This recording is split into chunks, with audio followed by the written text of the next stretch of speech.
I have management consultants and finance business in Europe, in Kazakhstan and in Moscow since 25 years. I had the great pleasure to be involved in projects in Kazakhstan, working with Nurmagomedov Abdibekov and Aziz Kashev and National Innovation Fund. Не работает.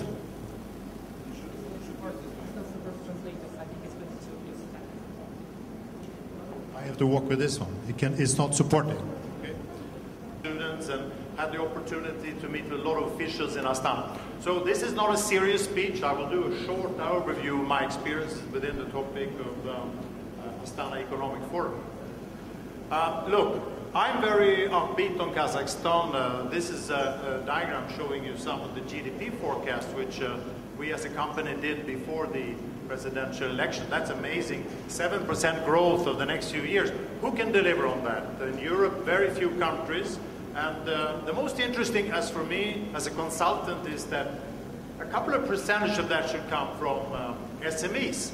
It's not just extractive economies. It's not just pumping oil and doing a refinery of these things. Second slide is political stability. Kazakhstan stands out as a relatively stable country. Like many of you, I have worked in Kyrgyzstan, Uzbekistan, and other countries. And of course, this country stands out quite clearly compared to any of the other Central Asian countries. The president who opened the conference here today, is obvious that he is providing a very strong vision and a very modern vision of Kazakhstan. And this is a great opportunity for international businesses, as I can see it, having worked myself in about 40 markets. I think it's fairly investment friendly, and there's a lot of cash on the bank, the gold reserves and the welfare funds, etc. Look, the current problems when it comes to innovation, I call it the modus operandi in Kazakhstan, based on the experience that I have talking to all of these people and working on projects. There's a low level of innovation activity of companies and enterprises. This is well known. It actually comes from the website that National Innovation Fund put up. Lack of scientific and technical capacity, poor efficiency and productivity, low knowledge-based economy production. And the president of this country has said, as you know all, that in 15, 20 years, something has to come instead of the traditional dependence on extractive industries and manufacturing. So this is a big challenge, and this forum today, I think, is a wonderful forum for discussing these issues. Look, I think when I think innovation in Kazakhstan, I think a dog biting its tail. What I mean by that, there is no innovation yet. This is an unexplored territory. And I think the things I wanted just to focus in is the innovation of enterprises and low knowledge-based economy and production. I think that if you look at innovation today in Kazakhstan, the market opportunity, which is up here, the market potential today is red. Red means,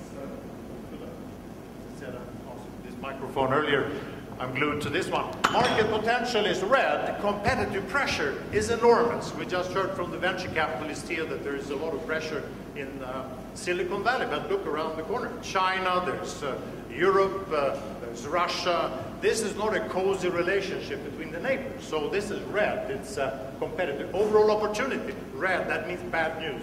It's not good opportunity. However, the timing for doing something is perfect. It's a good timing right now. No doubt. And if this vicious circle is broken, the potential for innovation is huge. I mentioned I met with a lot of young people here and a lot of companies, and I think the potential is indeed huge. I think innovation fostered in a competitive society. So that's another problem, of course, that is very important here. Not enough competition. Someone mentioned before in the morning session that you need competition to have innovation. This is a no-brainer. You don't need to be a Nobel Prize winner to understand, to say it in a funny way. In some sectors of the economy, there is not enough competition, as I said, and not enough transparency. So this is hampering a lot of the potential development. Look, I said to you before that I believe in very upbeat. If I would be an investor and invest in countries, I would put a lot of money into Kazakhstan. And I think the window of opportunity is very big in the next 4 or 5 years.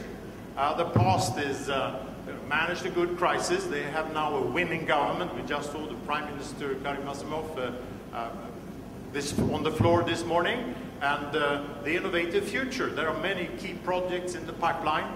I have the great honor to work with a competitor to Skolkova in Alatau, which we are writing a business plan together with National Innovation Fund. And also there are, I think, attempts for a new innovative approach with domestic market players working with international companies.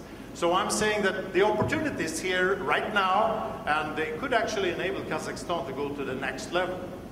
How to do it? How to become a knowledge-driven economy?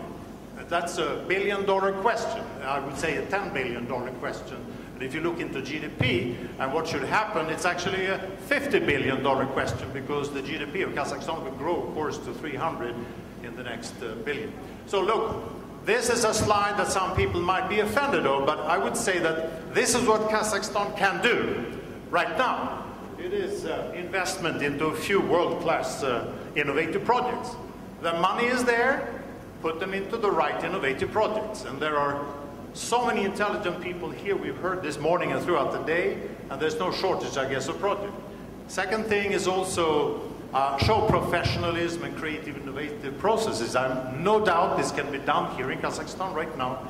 You can also do continuous innovation embedded into the society. There are a lot of processes now being put into place. What Kazakhstan cannot do and need help. I'm a consultant, and consultants help people or companies or countries.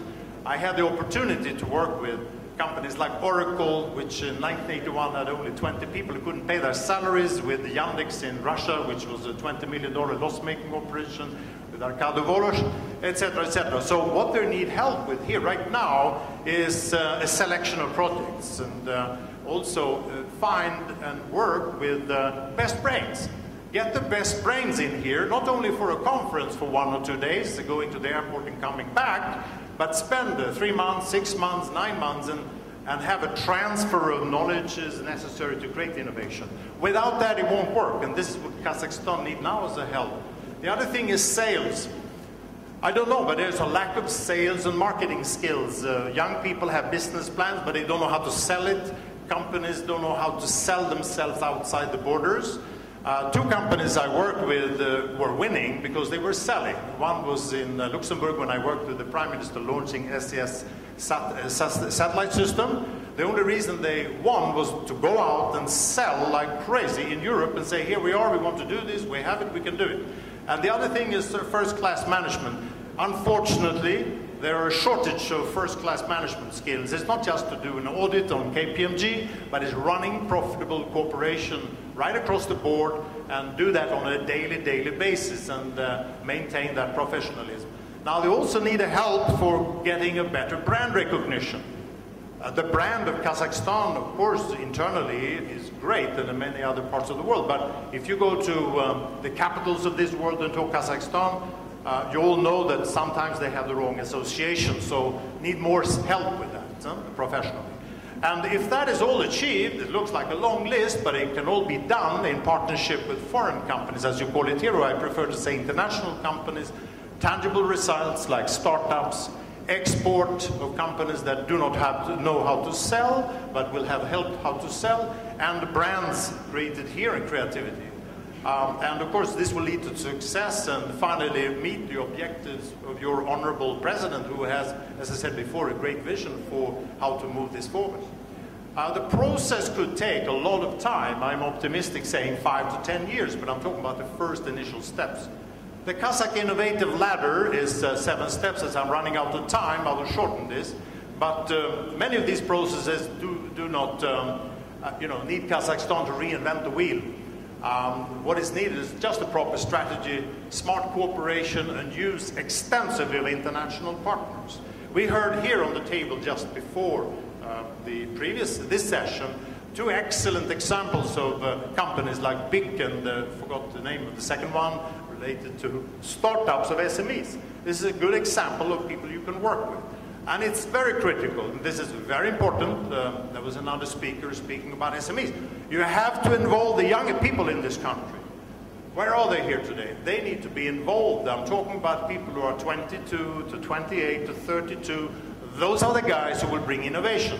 No one mentioned that before, but a lot of the breakthroughs made in innovation outside comes from young people who are ready to take risks. For those who are interested